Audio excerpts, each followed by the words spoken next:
Thank you, Audrey. That was beautiful. And Audrey's going to take a seat at the piano. And please remain standing for the national anthem of Guatemala to honor our speaker today.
Set to the tune of an old drinking song back in the day, and I'm hoping to get a program about our national anthem at one point, but we haven't been able to do that yet. So, on with the meeting, our invocation by Becky Earhart.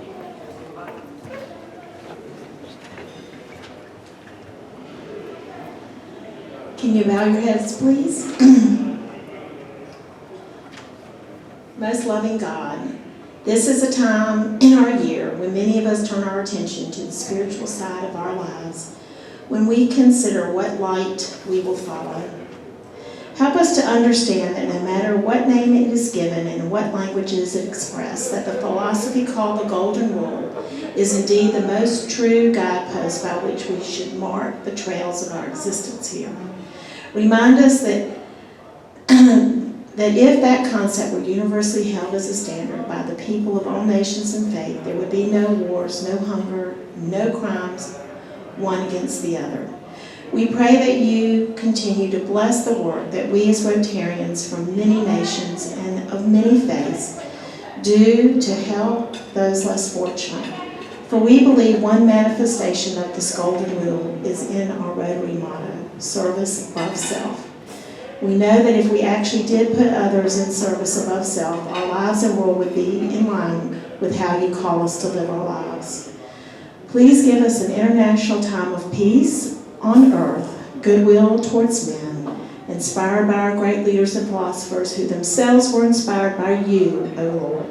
And finally, we ask you to guide those who, as our government leaders, make their daily decisions that affect us and our future, so that their efforts, whether international or local, shall be motivated by this great rule of charity and goodwill and not self-empower. We ask that you please bless all of these Rotarians gathered here today, and please bless this food to the nourishment of our bodies. In your holy name, amen.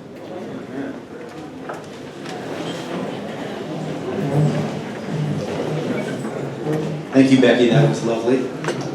For our visiting Rotarians and guests, Kay Shaw is going to come with those.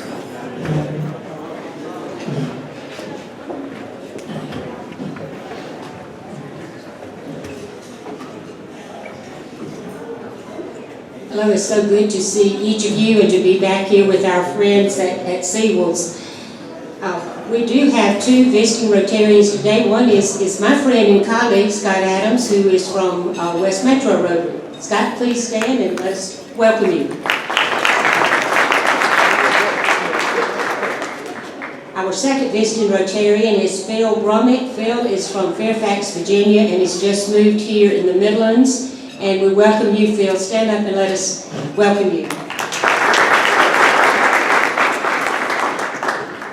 If you are a Rotarian and have a guest, please stand now, and Hal will bring you a microphone to introduce your guest.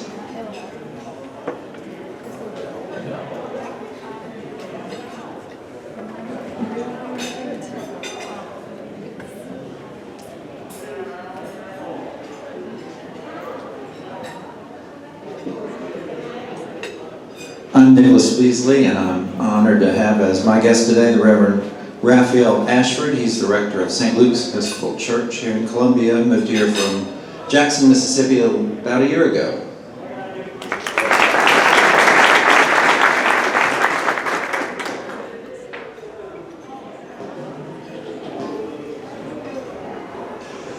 Hi, I'm Margaret Clarkson. I want to reintroduce one of our members, Blake Buchanan. Blake, stand up. He is a returning member, and we are awfully glad to see him. I also want to say that Blake has these biz development for Boyer Construction. So any new builds, send it my way and then Blake's way.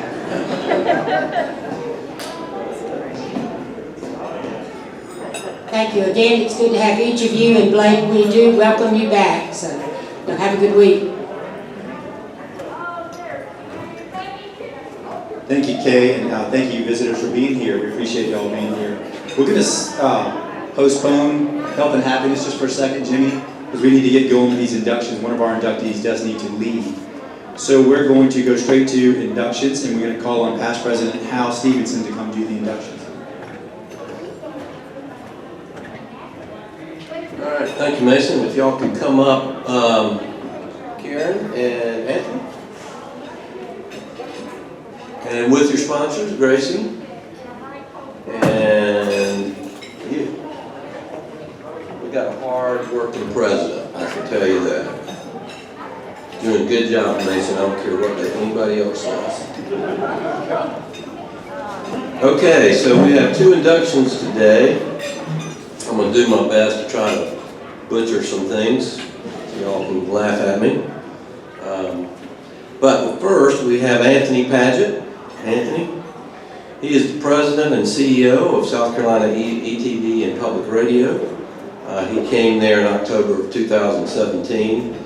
And we've all been depending on that organization a lot more these latter days. He previously served as Georgia Public Broadcasting, their chief operating officer.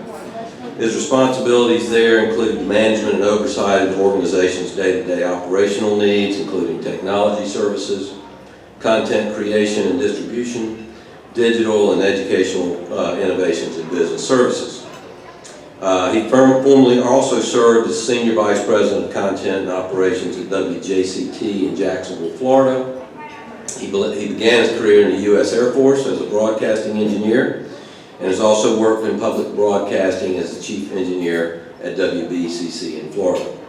He's an active member of the National Educational Telecommunications Association Board and serves on its Finance Committee, the Public Media Business Association Board, Public Media Venture Group, Organization of State Broadcast Executives, and South Carolina Broadcasters Association, and the South Carolina Arts Alliance.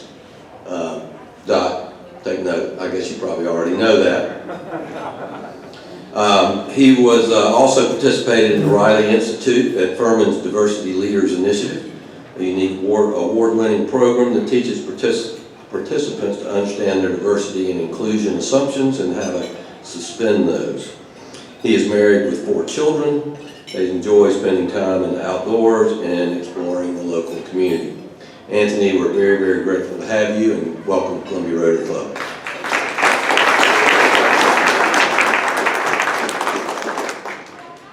Next, we have Karen Erin Falami. Did I do that again right, Karen? Right. Awesome. She was sponsored by Grace Stevenson. Thank you, Gracie. She lives at 211 Woodspur Road in Irmo. She owns Karen's Mobile Kitchen and Catering, where she is the owner. She is a graduate of Midlands Technical College. Also, in 1984, she graduated from AC Flora. She's been married for 25 years to John, and she has three children, 2 daughters, Shayo, who's a stay-at-home mom, Sade, who is attending grad school at the University of Connecticut, and she's 25, and their son, Shola, 14, and he's a grade collegiate. He's 6 foot, 17 size shoes, so we think he's going to grow a little bit more. I was already lobbying for him to be a Gamecock, but we'll see if that works itself out. Like I said, she's owned Karen's Mobile Kitchen, is the owner there, and she's had that business for 15 years. She has a passion to serve others. For example, she served as leader for the United Way campaign for 5 years. She feeds the homeless at various places, donates shoes and coats to the needy, and really has a great ministry on Thanksgiving Day, and she does a feeding there. Except this year, she had a little bit of a challenge. She has, and I couldn't pronounce the condition that she has, but she ended up going into a coma, was in the hospital for 3 weeks, had COVID and some other things, and so now she's back, and we're very grateful that she's back.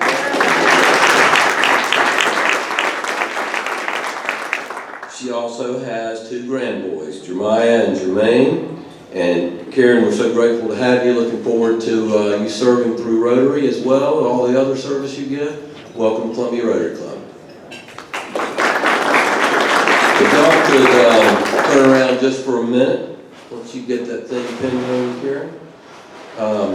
You're joining the preeminent service club, I think, in the world, in Columbia. It's a place where you can come and meet many colleagues. The great thing about this club is, whether you're the CEO of an important organization, own your own small business, work somewhere else, we're all the same in here. We heard prayer this morning about the golden rule, and the 4-way test is basically another way to, talk about the golden rule without getting too religious.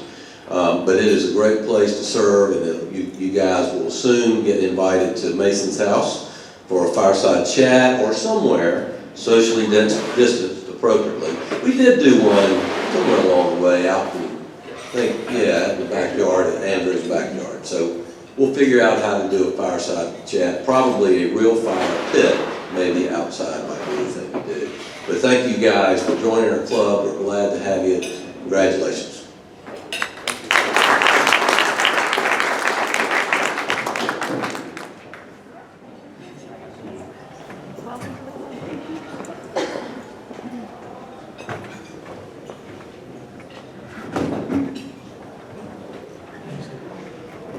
Thank you, Hal. Yes, we'll get that fireside scheduled sometime soon. We have a little bit of disorganization at the Hardy household right now, but we'll get that straightened out soon enough. Okay, back on to the agenda. Health and happiness. We'll welcome Jimmy Derrick to the podium for that. Jimmy?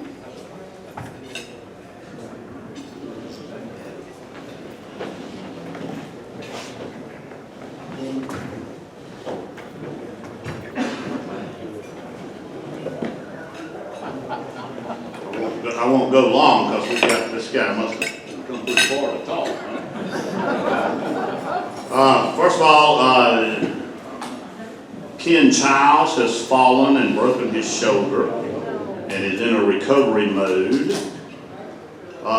Rusty just told me that Jim Covington has moved to Wildwood Downs, and they have taken his car away.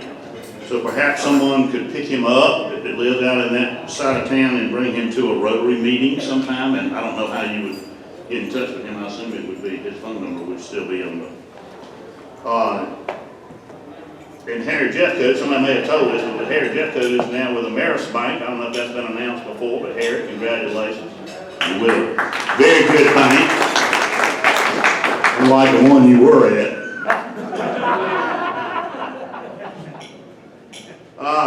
I think we should have some congratulations to Will Muschamp. He got fired and he just negotiated his contract all the way down to $12.9 million. And he's already gotten his check and he's already working at the University of Georgia, is my understanding. So isn't that fun? Go Gamecocks.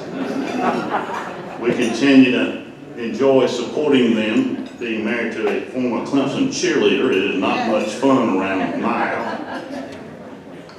And she says, what's changed? Nothing. When you were a little kid, I don't know if you remember or not, but it's been a while since I was a little kid because I qualified and went out last Wednesday and got my shot out here at Crossing Williams Bryce Stadium, which is about the best thing that I've gotten at Williams Bryce Stadium in a long time. How many other folks are willing to say that they got their shot? Okay, there you go. Yeah, okay. And thanks to Prism of Health. Thank you very much, Prism of Health. It was wonderful. I took my 91-year-old father-in-law, and we never got out of the car. It was magnificent. It took us like 35 minutes, and it was very well organized, and what a great thing that was that y'all did. Thank you very much. I think you'd have to, well, I was talking about being old, and that's why I was talking about why I qualified for a shot, but when you were a kid, I know my mom and dad used to always make me watch a certain musical show that came on every Saturday, okay, and you hate it, okay, and you just hate it. And that's why I have to watch that. Well, I find myself every Saturday night now at 6 o'clock watching the Lawrence Welk show. And you know what? It is wonderful. Okay? It is clean, it is wholesome, it is entertainment.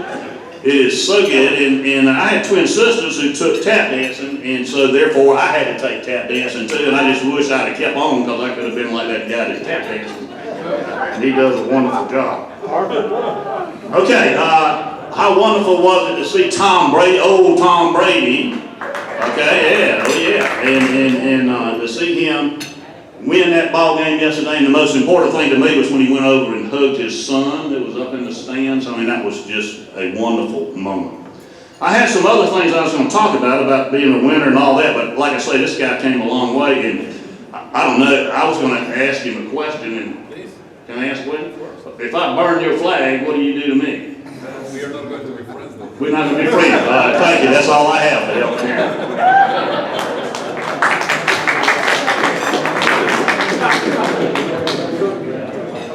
Oh my goodness. All right, thank you, Jimmy. Don't forget your car buckets. Please wear your mask when you're finished eating. Go ahead and put them on. And there is a mask requirement here in Richland County and Columbia. Membership is essential to our club. We just inducted 2 new members today. We have another Discover Rotary meeting next Monday. It's the first Monday of the month, every month, and next Monday is February 1st. So please bring prospective members. And we have an exciting speaker for next Monday. President-elect Catherine, would you like to announce who our speaker is, just in case somebody doesn't know? But I can announce it if you want me to. Go ahead. Okay, so our speaker is our own club member who's been a member of this club for a long time, but his governor, Henry McMaster, will be here next Monday. So bring a guest, bring prospective members. If they're interested in joining the Rotary Club, bring them at 11:30 to participate in the Discover Rotary meeting so that we can get them all the information they want about joining Rotary as an international group and also as our club. 11:30 on Monday. Next, for a quick announcement, is Cynthia Giles. She wants to talk about communications for the club.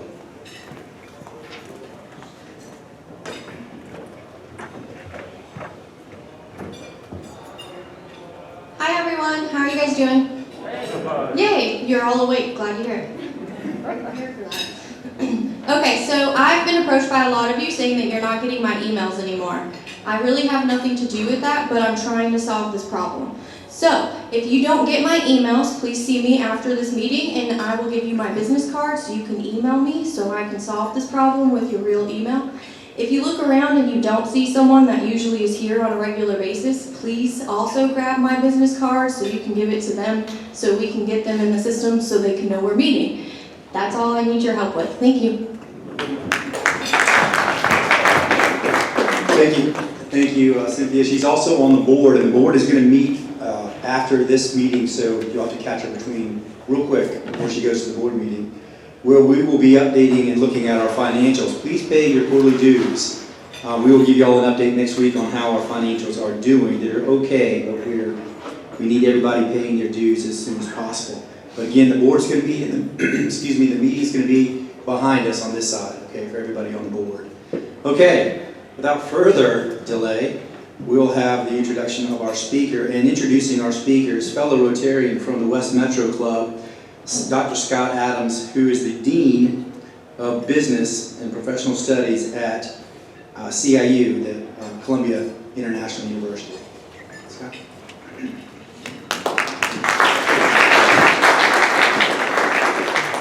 Greetings from the West Metro Rotary Club and also from Columbia International University School of Business, of which I am the Dean.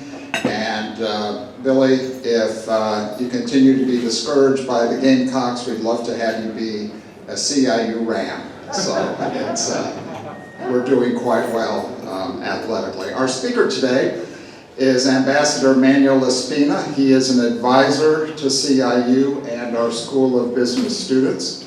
Ambassador Espina served as Ambassador of Guatemala to the United States from 2017 until last year. He is a renowned leader whose career has revolved around his passion for building a prosperous Guatemala, including developing a leadership platform that connects world leaders and Guatemala.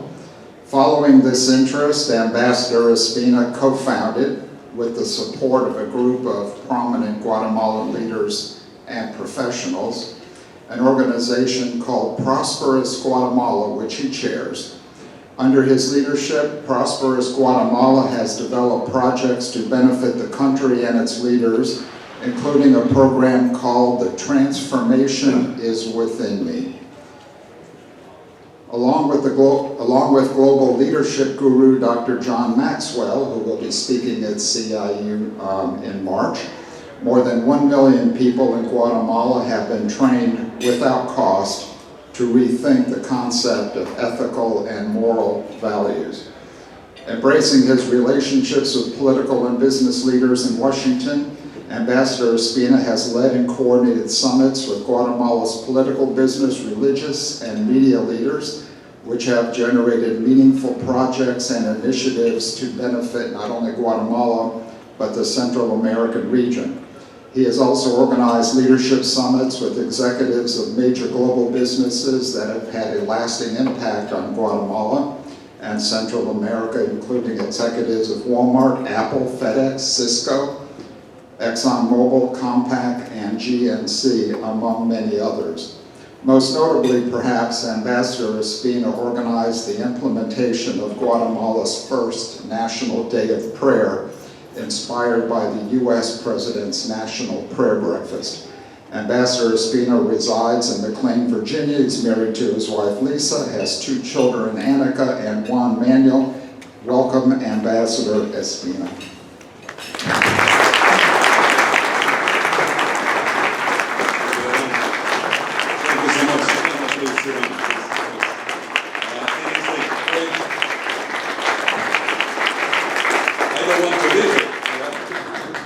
It's a great honor to be here with you today. It is, I think, my 7th time that I have spoken in a Rotary Club. So it is just an incredible blessing to have been part of the Rotary Club in Guatemala and abroad as well. One of the things that I have shared with the Rotary Club is how consistent you are of serving people. And that word of consistency is just talking about words. Please bear with me because you will hear me speak in past, present, and future in the same sentence. So my English, instead of getting better, is getting worse. But I will try to be consistent in speaking the best as I can. But you have been very consistent on helping people and serving people. I really love the motto, not just the talk, but as well the actions that you have done all over the world. Especially Guatemala, which is my country. I don't know where the lake Beautiful. Thank you so much. When I just entered and I heard the national anthem in the piano, I just shared that it was just such a special moment. So thank you so much for that. I'm sorry to have to say it in public. One of the things that I have known, like the Rotary Club has done in the past in Guatemala, is to serve people. And I think one of the problems that we have as society is that we fairly easy tend to judge other people. One of the things that I have loved and I have been studying is why some countries prosper and others don't. What is the reason? What is the focal reason that you will see different societies that have been prosperous and others are not as prosperous? And I have been involved in different research on that, and I love practical solutions. Because as human beings, sometimes I believe that we love to really make things difficult instead of practical. But basically, I came about with one study of one of the most prestigious Latin American universities that says, could be the history of each country that makes a country prosperous or poor. Could be the long time that they have been created. And that is a false statement, because you have countries like Egypt and some countries in Africa and India that are not as prosperous as other countries that are kind of new compared to the generations that they have. For example, New Zealand and Australia. They have been just for 100 plus years, and they are more prosperous than other countries in Africa and in India, of course, as well. So if it is not the longevity of the country, what it is, could be the natural resources of it, that's another false statement. Because you have countries like Japan and Switzerland, but they don't have a very rich natural resources around it, and they are very prosperous nations. So what is it then? It is not the longevity, it is not the natural resources, could be the culture or the race of each of the countries. And I don't agree with that fact as well, because you have like the Latin race or the African race, that in the European countries we are being called the productive race. So if it is not the race, and if it is not the longevity, neither the natural resources, what is it? Could be education. I think education is pivotal for transformation of any society. But I don't think education is the result of that as well, based in the study. Because you have very intelligent, prepared persons in Cuba, Venezuela, and different other countries that they are not prosperous because of the limitations of their own freedom. So, it is not education, it is not natural resources. So what is then?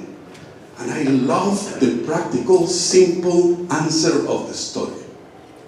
And was the attitude of the people.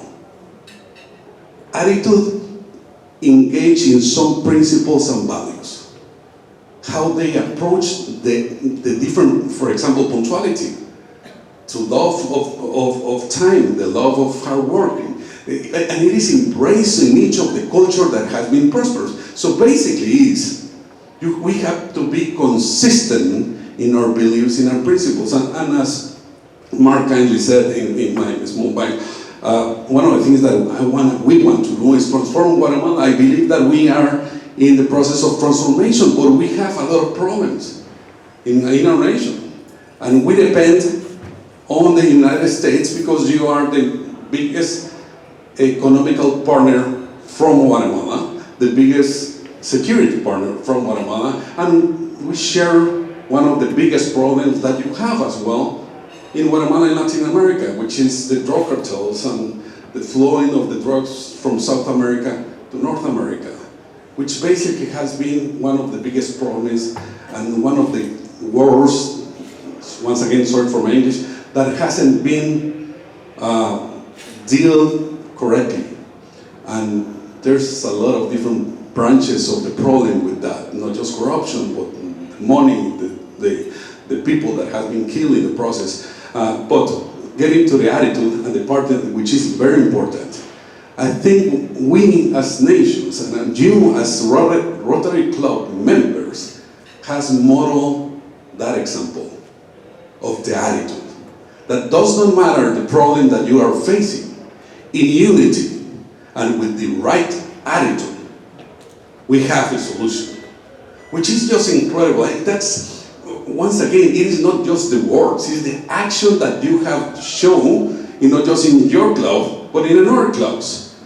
And just because we're in a small group, I just wanted to ask you a couple of questions, and maybe you can help me with the answer. How many of you think if you do 1 or 2 things during this week, you can make your life in the next 3 weeks a living nightmare or worse? How many of you think that you can do that? That you can do 1 or 2 things that will make your future life a miserable path? Please raise your hand. Okay?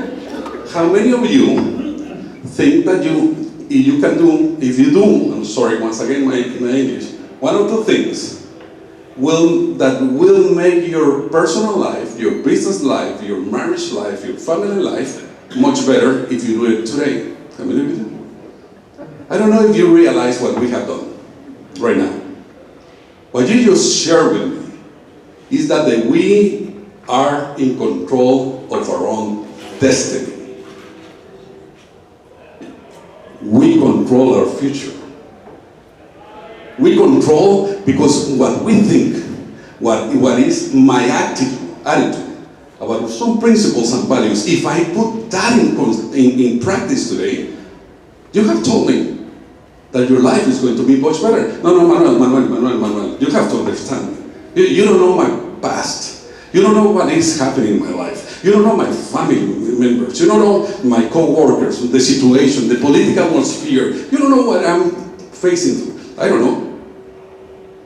But one of the things I know is that you just told me that you are in control of your life. So there is no excuse in life that we can do much better. As in a group of leaders, business leaders, as a community members, you come here just to have fellowship, just to have a moment away from the craziness of life and try to focus yourself in solving others' problems. Or what if we started to see ourselves in the mirror and said, okay, I don't care what happened in my past. The fascinating story, the fascinating discovery that I have is that I can control my own future. And if we have hope for the future, there's power in the present.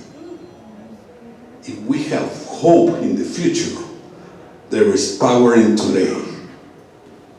Today will be the best day, an intersection in our lives to say, you know what?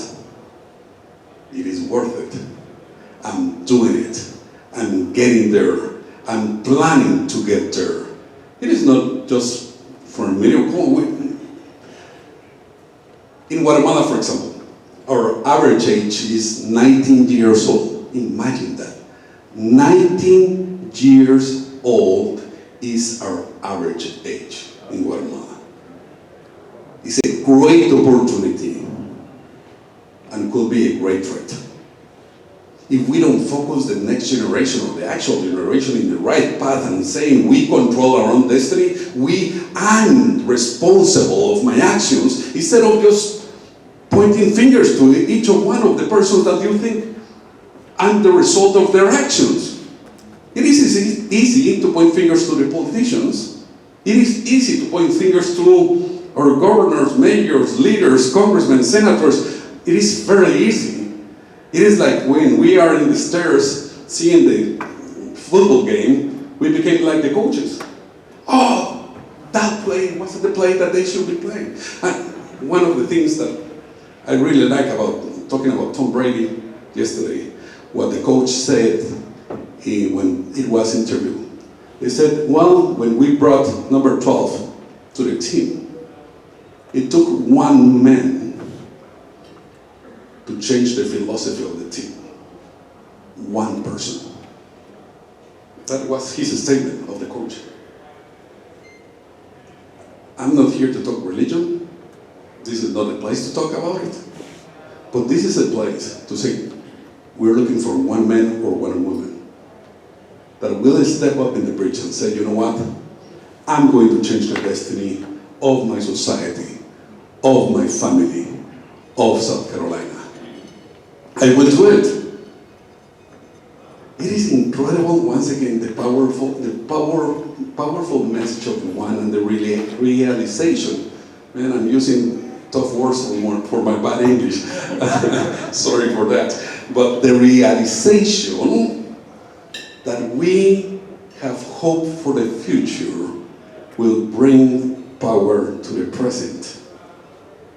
And just to hear your story that you a month ago were in a coma, and you're joining us here, being here, and the things that you do for the society. God bless you. Incredible. What is our excuse? There's no excuse, isn't it? If you have the will, we will do it. If we work in unity, we will do it. And that's why we form in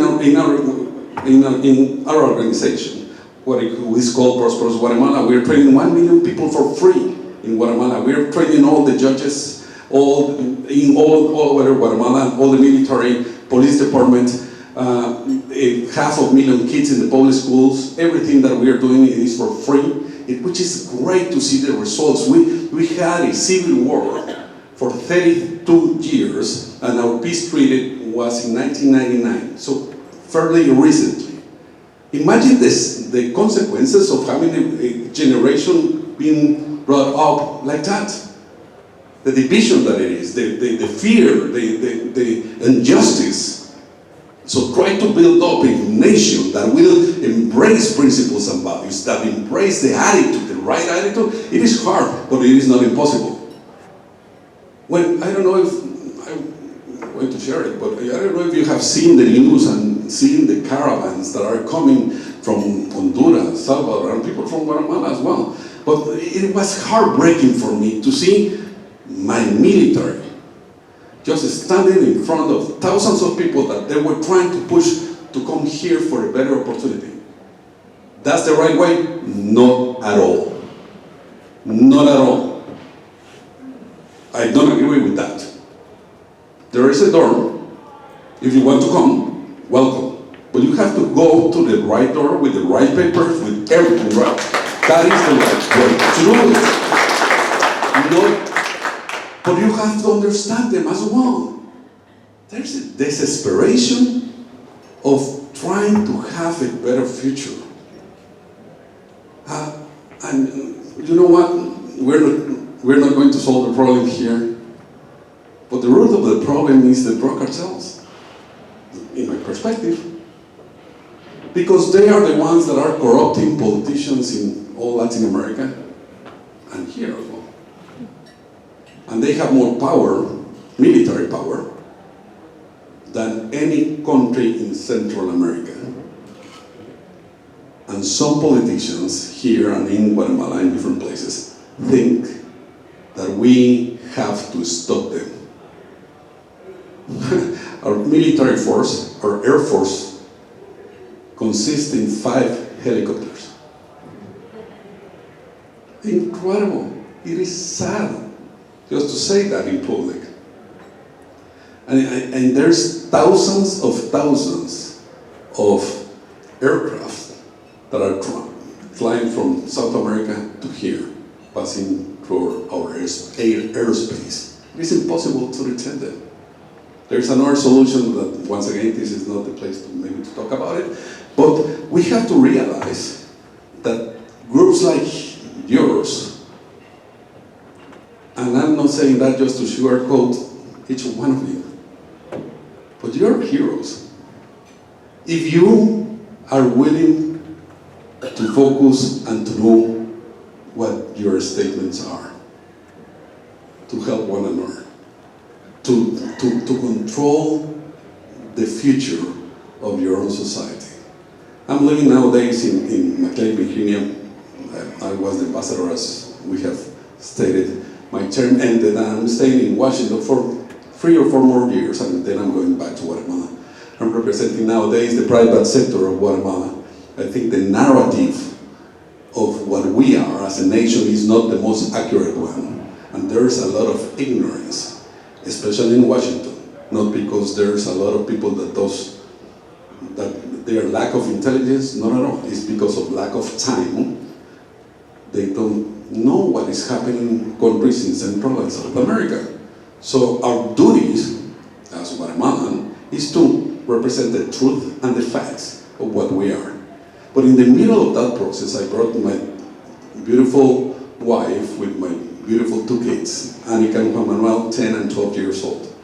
But one of the special moments that happened during my term or tenure as an ambassador, was and continued to happen the meetings with different senators, congressmen, congresswomen, different leaders, going to the White House several times, meeting with the former president at that time.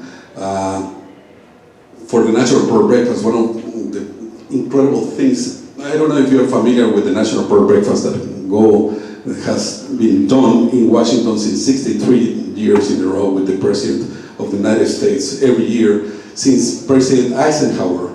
Every president that has been in the White House has been there. And the year before that, I was part of the head table, and it was the first time in the history of the prayer breakfast that has been spoken in Spanish and in English. And one of the things that I asked the organizers, and I said, you know what, can I pray? Oops, that's mine saying I done with my time. Thank you. So I will be very quick. So one of the things that I asked the organizers for the prayer breakfast was, can I pray for the president? And can I do it in Spanish and in English? And at that time, the narrative of the executive branch through other countries in Latin America wasn't the most friendly one. So one of the things that I did with a lot of humility, but with a lot of pride, I don't know if that's the right way to say it as well, it was to pray in Spanish for him and in English as well, knowing that the power of prayer that we did together today has power. And I commend you to continue to pray, and I would love to work with you to continue to do the work. Anything that I can do to serve, I love to serve. My family loves to serve. And one of the things that we have done, and I will be very quick, is we have adopted a village in Guatemala. 1,972 people live in that village at the time. Now they have multiplied. But they had kids with chronic malnutrition, lack of education, lack of opportunity. And one of the things that when we got there, we said, okay guys, we are not going to give things away. We are going to partner with you. We're going to do it together. Now they have their own school. Now they have different centers of productivity. 0 kids has born with chronic malnutrition in that area. The majority of the people are not asking for things, are asking for an opportunity. And we have the key to give them an opportunity for each one of them. Once again, it has been great to share with you. Thank you so much for the invitation, and I wish to have more time. But if you have any questions and answers, please feel free. I don't know if we have time for it. We only have a few minutes. Okay, perfect. Thank you.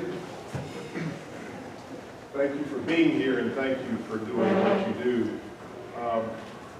Who helped the village that you were talking about? Was that? I'm in the chairman, and I formed an organization 17 years ago, which is called Prosperous Guatemala. Right. And the idea was to train people, and we continue to do that, but the social responsibility branch of that, we have adopted in the village itself.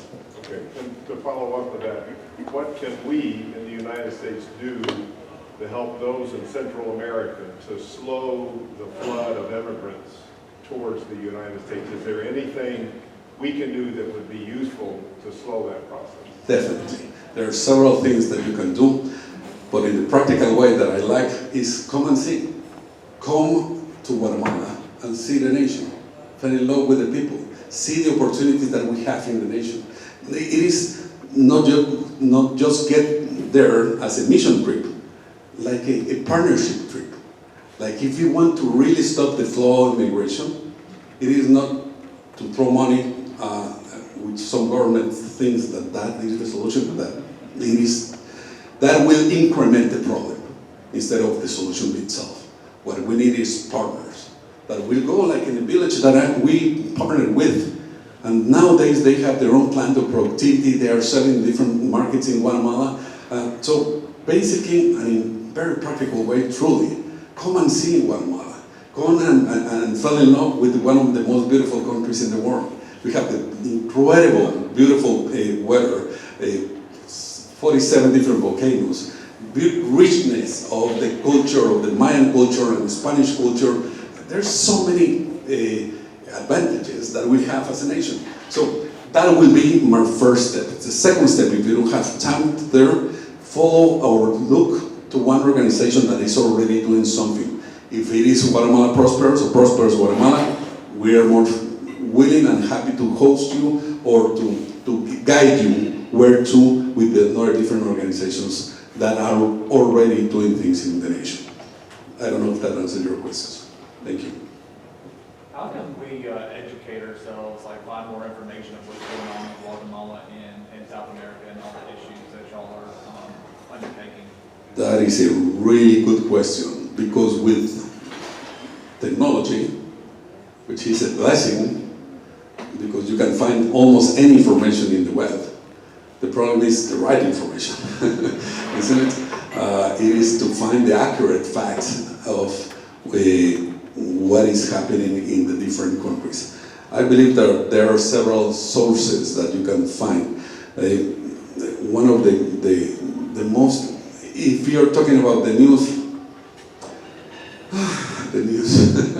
I don't know which channel you will follow in the news, Fox, CNN, but there will be few, but you can go to Guatemala Prospera, or prosperousguatemala.org, that is our association, and then we have several links there, but there's another one which is guatemala.org, that is from the government side, which you can find over there. But if you give me your card, I will send you different links that I don't have it in mind, that I could give it to you.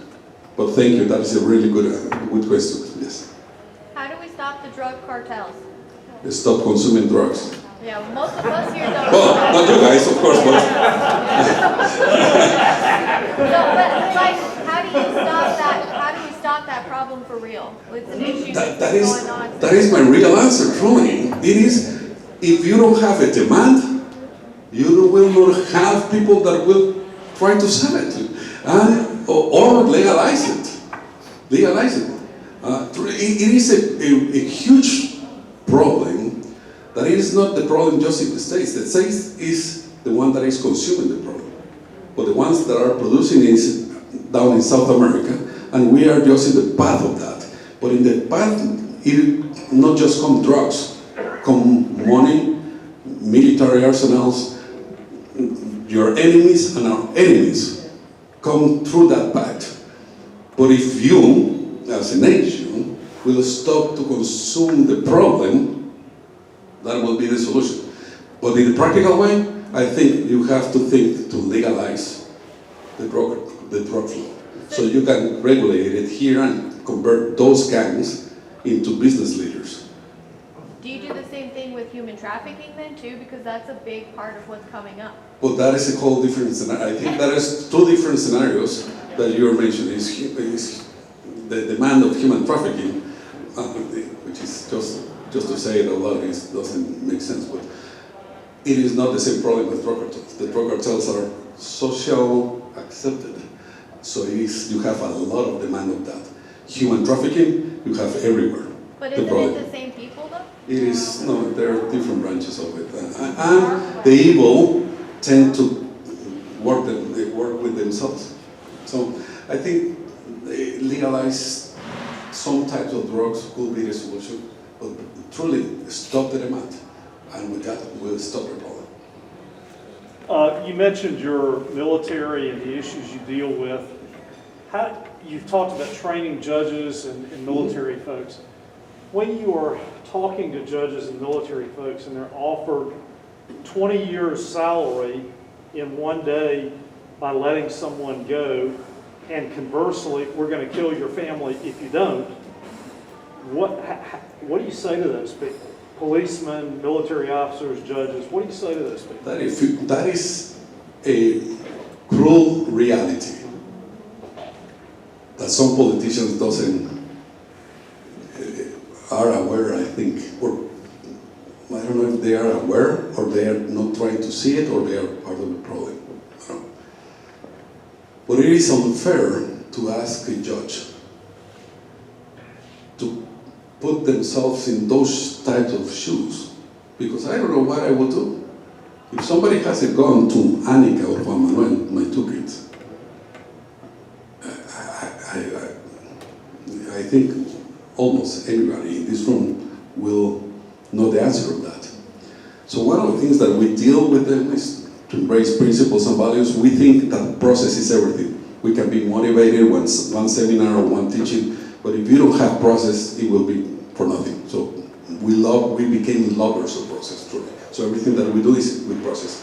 First. Secondly, is to create the awareness of the government to, at least to bring them security, so they will not find themselves in that position.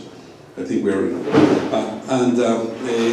The last thing is to embrace those leaders that have been stepping in that bridge, and they have done it.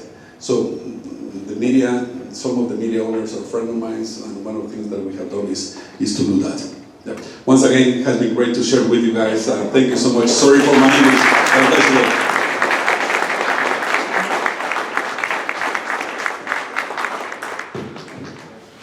Ambassador, thank you for being here today. Thank you for your positive message of action. I think we saw in our message for the people of action for the Rotary Club. And we have a pin here as a thank you, token of appreciation. Thank you so much. Gracias. Appreciate that.